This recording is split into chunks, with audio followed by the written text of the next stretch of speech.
We come on the air with breaking news right now. The police department in Madison is holding a news conference right now on an arrest that was made for the sexual assault and attack on that UW student. Let's listen in.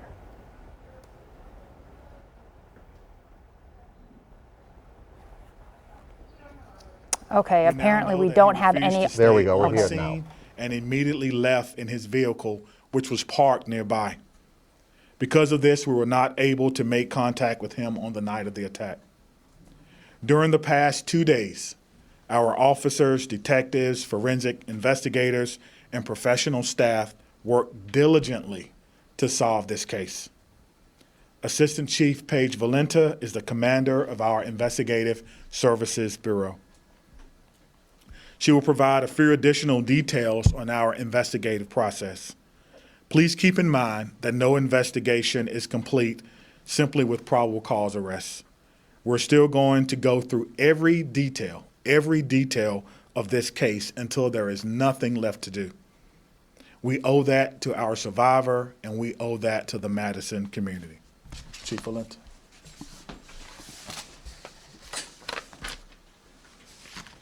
Good afternoon. My name is Paige Valenta, and I'm the Assistant Chief of Investigative Services. Since this attack occurred, members of the Madison Police Department have been working around the clock to identify the person responsible for this violent attack. As this investigation unfolded, it became evident that video evidence would play an important role in the investigation. In fact, video that we received from the community proved to be a linchpin in the investigation. As a result of this video, detectives were able to read a license plate that directly led to the identification of Brandon Thompson as the perpetrator of this assault. But video is not the only source of evidence in this case. Detailed witness statements, crime scene analysis, and biological evidence proved to be instrumental. It is fair to say that this investigation is still closer to the beginning than its end. Investigators are still pouring through additional video, processing evidence, and taking statements. There is still much to be done. I would like to thank our law enforcement partners for their ongoing assistance during this investigation. UW-PD, Fitchburg PD, the Wisconsin State Crime Lab, the Victim Witness Unit of the Dane County District Attorney's Office, Rape Crisis, and a local hospital, to name a few. I would also like to extend my gratitude to every community member who sent us security video, who called in suspicious activity, who made statements. Without you, MPD would not have made the steady investigative progress that led to an arrest. It is also important to take a moment to remember the survivor of this brutal attack. Her life is forever changed. Her family's life is forever changed. We will continue to work hard to ensure that Mr. Thompson is held fully accountable in a court of law for the heinous act that he perpetrated. Thank you.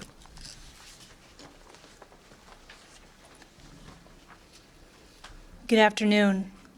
I'm Kristen Roman, and I'm Chief of Police at the University of Wisconsin-Madison Police Department. I appreciate the opportunity to share a few words with you this afternoon. First and foremost, I'd like to express my continued concern for the victim, her family, and those close to her. While there is certainly relief in knowing that with this arrest, any further violence by this same individual has been prevented, I also recognize that sexual violence in all its forms causes lasting harm. And so our focus remains with our student and the significant healing process still ahead of her. As members in community, when senseless violence is inflicted upon one of us, it is inflicted in some way upon all of us.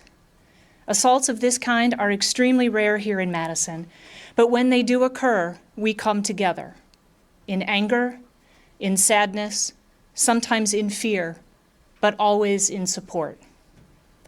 On behalf of the university and the UW-PD. I want to thank Chief Barnes, Assistant Chief Valenta, and all the amazing women and men of the Madison Police Department for their outstanding work on this case and for their ongoing partnership.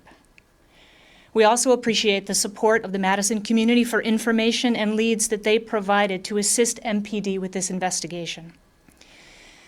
The violence perpetrated against this young woman Sunday morning was horrific and will not be tolerated. This is not Madison. This is not UW-Madison. The safety of our Badger community remains and will always be our top priority, and we will continue to work on our campus and collaboratively with our city partners to prevent sexual violence. Thank you. Chief Roman spoke of partnerships as well as Chief Valenta. Our mayor's here, Mayor Sasha Rose Conway. Please come up and give us some words. Thank you, Chief. Thank you all for joining us today. Thank you, Chief. Since the day that this terrible attack occurred, Chief Barnes pledged to do everything possible to bring this person to justice, and we obviously have taken a major step forward today. I want to thank Chief Barnes for his leadership. I want to thank Assistant Chief Paige Valenta for her work and her team's work, and all of the detectives and officers that put aside their weekend plans to rush in and to work on this case. I want to thank Chief Roman and her team as well for their strong partnership throughout this process, and of course the leadership at UW-Madison as well. It really has been a seamless collaboration. I want to thank the business owners and community members who pulled tape or video and sent it properly to MPD, and as has been mentioned already, folks who gave statements and provided the pieces of information that our team needed to get to this point. I also want to thank the folks in the Violence Prevention Unit at Public Health Madison, Dane County, for the work that they do in our community every day to help us prevent things like this happening in Madison. As Chief Roman said, this is not Madison, and we are working both through MPD and through the Violence Prevention Unit to make sure that we can prevent future attacks. I also want to thank the survivors' friends and family for sharing information during a very traumatic time that helped with the investigation. I know that the entire Madison community stands behind this survivor and her family as they pursue a path towards healing. As someone whose family has been the victim of a violent attack in the past, I know that it does, in fact, impact the entire family and all of our friends. And so it is important that we support not just the survivor, but her family in their healing process. And I'm really glad that she'll have her Badger family around her to help in that process. I want to ask everybody to please continue to respect this family's privacy as the case moves forward, and to allow them to be in control as much as possible in this situation. And of course, I want to ask our entire community to be part of the process of preventing sexual violence going forward. We see too much sexual violence in our community. While this particular attack is of a kind that is extremely rare in Madison, it is true that people all across our community experience intimate partner violence, experience sexual harassment, and that is something that every single one of us can do something to prevent. We know that allowing any type of sexual harassment or violence allows escalation into something like this. And so I'll ask our entire community to work with us, to work with public health, to work with UW-PD and with MPD to do everything we can to prevent sexual violence in our community. Thank you. And just finally, before we take a few questions, there were so many people that were instrumental in bringing this case to a resolution. From the first responding officers who worked as diligently as I've ever seen making sure that this entire crime scene was safe, and making sure that the crime scene was preserved carefully, just like we were taught, the first responders.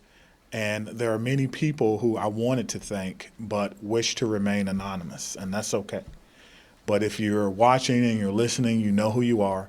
And let me say thank you from each and every person here at the Madison Police Department. And, you know, to our detectives who really sacrificed their weekends, you know, gladly so, to come in to work on this case. Thank you, because, you know, your work certainly did not go unnoticed.